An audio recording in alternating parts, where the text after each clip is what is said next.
आज हम एक ऐसी मेडिकल कंडीशन के बारे में बात करने वाले हैं जो है तो काफ़ी आम, लेकिन जिसके बारे में ज़्यादा बात नहीं होती। इसका नाम है डिस्फेजिया, यानी निगलने में होने वाली कठिनाई। चलिए आज इसे विस्तार से समझते हैं। जरा सोचिए, हम दिन में हजारों बार कुछ ना कुछ निगलते हैं। खाना, पानी, यहाँ तक कि अपनी ही लार। ये सब अपने आप होता रहता है, हम ध्यान भी नहीं देते। लेकिन क्या हो अगर यही आसान से काम एक बहुत बड़ी चुनौती बन जाए? तो इसी परेशानी का एक मेडिकल नाम है डिस्फेजिया।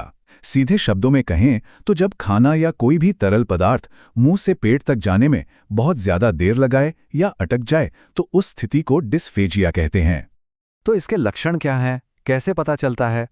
देखिए, खाते हुए बार बार अटकना या ऐसा लगना कि खाना गलत नली में यानी सांस की नली में चला गया है, बार बार गला साफ करना पड़ना, या फिर बिना किसी वजह के वजन का घटना, ये सब डिस्फेजिया के संकेत हो सकते हैं जिन्हें हल्के में नहीं लेना चाहिए।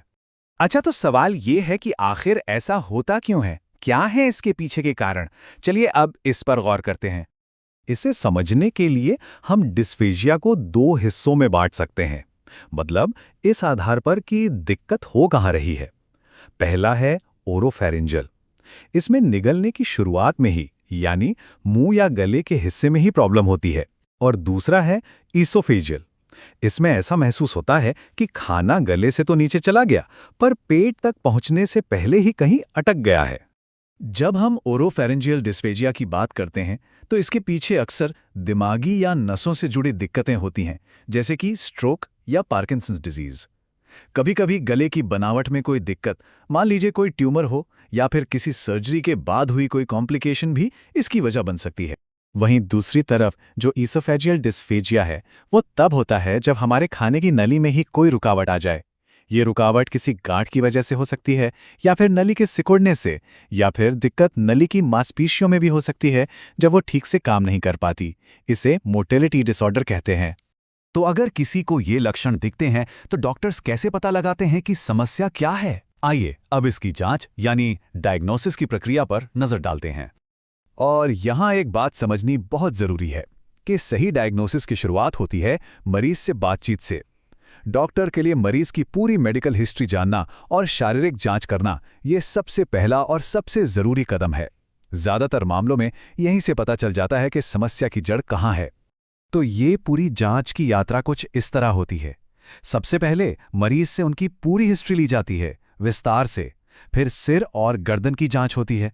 इसके बाद एक शुरुआती टेस्ट होता है जिसे बेडसाइड स्वेलो इवैल्यूएशन कहते हैं, और अगर जरूरत पड़े तो फिर कुछ और एडवांस टेस्ट के लिए कहा जाता है। अब ये एडवांस टेस्ट्स क्या हैं? देखिए, कुछ खास तकनीकें हैं जैसे वीडियो फ्लूरोस्कोपी या एंडोस्कोपी। इनके जरिए डॉक्टर्स असल में देख पाते हैं कि निगलते वक्त गले के अंदर हो क्या रहा है, खाना कैसे जा रहा है, कहाँ अटक रहा है। इससे प्रॉब्लम का एकदम सटीक कारण पता चल जाता है।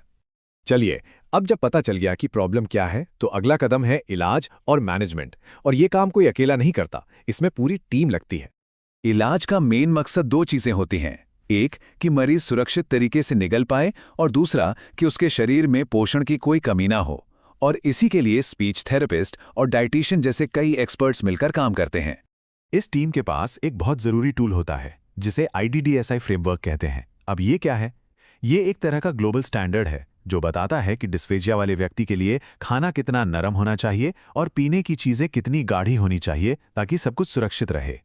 जैसे कि आप देख सकते हैं, खाने को लेवल 4 यानी बिल्कुल प्यूरी की तरह बनाया जा सकता है, या फिर लेवल 6 की तरह जो नरम और छोटे छोटे टुकड़ों में होता है। ये सब इस बात पर निर्भर करता है कि मरीज कितना निगल सकता है। और बात सिर्फ खाने की नहीं है। असल में पतले तरल पदार्थ जैसे पानी ज्यादा खतरनाक हो सकते हैं क्योंकि वो बहुत तेजी से नीचे जाते हैं। इसलिए उन्हें अक्सर गाढ़ा किया जाता है ताकि उनकी रफ्तार धीमी हो जाए और वो गलती से सांस की नली में न चले जाएं। लिक्विड्स को भी अलग अलग लेवल पे गाढ़ा करते हैं, जैसे लेवल 1 यानी हल्का गाढ़ा। ये पानी से बस थोड़ा सा ही धीरे बहता है, इतना कि इसे स्ट्रॉ से पीने में थोड़ी सी मेहनत लगती है। और फिर है लेवल 2 मध्यम गाढ़ा। ये साफ साफ गाढ़ा महसूस होता है और इसे आमतौर पर कप से धीरे धीरे पीने की सलाह दी जाती है। तो हमने डिस्फेजिया के कारण, उसकी जांच और मैनेजमेंट के बारे में तो जान लिया, लेकिन ये सब जानना इतना जरूरी क्यों है? इसका हमारी जिंदगी और समाज पर क्या असर पड़ता है? ये आंकड़ा जरा ध्यान से देखिए। 40%। 60 साल से ज्यादा उम्र के करीब 40% लोगों को निगलने में थोड़ी बहुत दिक्कत होती ही है।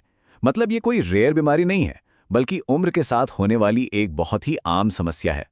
और अगर डिस्फेजिया पर ध्यान न दिया जाए तो इसके नतीजे काफी गंभीर हो सकते हैं। खाना या पानी फेफड़ों में जा सकता है, जिससे एस्पिरेशन निमोनिया हो जाता है। शरीर में पानी और पोषण की कमी हो सकती है। और सबसे बड़ी बात, इंसान की क्वालिटी ऑफ लाइफ पर बहुत बुरा असर पड़ता है। वो लोगों से कटने लगता है। तो सबसे जरूरी बात जो हमें याद रखनी है वो ये है कि अगर निगलने में कोई भी दिक्कत 10 दिन से ज्यादा रहे तो इसे नजरअंदाज बिल्कुल नहीं करना चाहिए। फौरन किसी डॉक्टर से मिलना बहुत जरूरी है। आखिर में बस इस एक सवाल पर सोचते हैं, निगलना ये सिर्फ एक शारीरिक क्रिया नहीं है ना? ये हमें पोषण से जोड़ता है, हमें हमारे अपनों के साथ खाने की टेबल पर जोड़ता है। तो इस जरूरी काम पर ध्यान देना हमारे पूरे स्वास्थ्य को कितना बेहतर बना सकता है।